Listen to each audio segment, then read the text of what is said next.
गांव के किनारे एक छोटी सी झोंपड़ी में फरजाना अपनी बीमार माँ के साथ रहती थी। माँ कई दिनों से तेज बुखार में चढ़ रही थी, आंखें बंद और सांसें टूट रही थी। गांव के हकीम ने कहा इसकी दवा सिर्फ एक है, स्याह जंगल के अंधेरे कुएं में उगने वाला एक खूबसूरत फूल, लेकिन वहां जाना मौत को आवाज देना है। फरजाना की आंखों में आंसू भर आए, मगर माँ की खातिर वो हर खतरा मोल लेने को तैयार थी। रात होने पर वो अकेली स्याह जंगल में दाखिल हुई, हाथ में मोमबत्ती और दिल में हिम्मत थी। जंगल की हवा सर्द थी और दरख्तों से सरगोशियां आ रही थी। कहीं दूर एक अजदहे जैसी आवाज गूंज रही थी।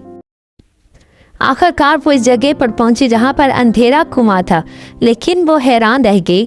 उसे अचानक वहां पर एक गड्ढे के अंदर वो फूल नजर आया। गड्ढा बेहद गहरा था।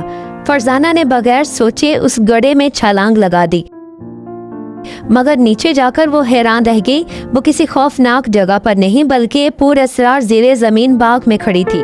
दरख्त स्याह, मगर पत्तों पर नीली चमक, हवा में अजीब जादू और हर तरफ खामोशी। इस बाग के वस्त में एक खूबसूरत फूल उगा हुआ था।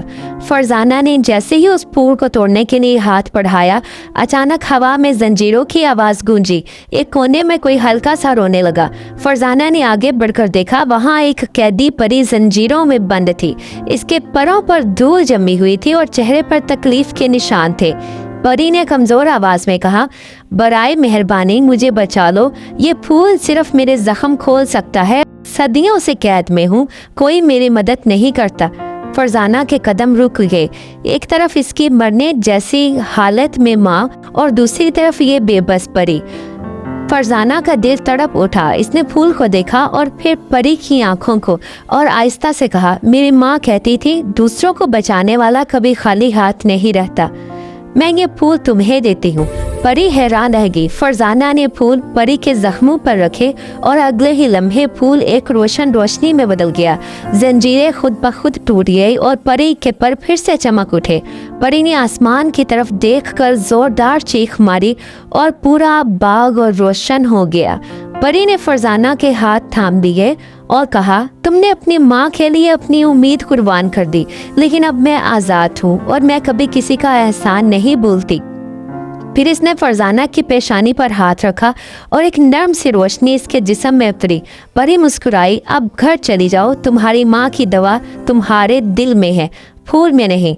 अब अपनी माँ की खिदमत करो, वो बिल्कुल ठीक हो जाएंगी और आज से मैं तुम्हारी मुहाफिज बनकर रहूंगी। फरजाना ने आंखें बंद की और आंखें खोलने पर उसने अपने आप को अपने घर में पाया। उसकी माँ बिस्तर पर बैठी उम्मीद से फरजाना की तरफ देख रही थी। फरजाना खामोशी से उठी और अपनी माँ के लिए दवा बनाने लगी। चंद ही दिनों में फरजाना की माँ बिल्कुल सेहतयाब हो गई। फरजाना के घर के कोने में हवा हल्की सी चमकने लगती। परी का साया हल्का सा नमूदार होता और हल्का सा मुस्कुराकर गायब हो जाता। तब लोगों ने जाना अंधेरे जंगल में अब कोई खतरा नहीं, क्योंकि वहाँ एक मुहाफ़िज़ परी रहती है।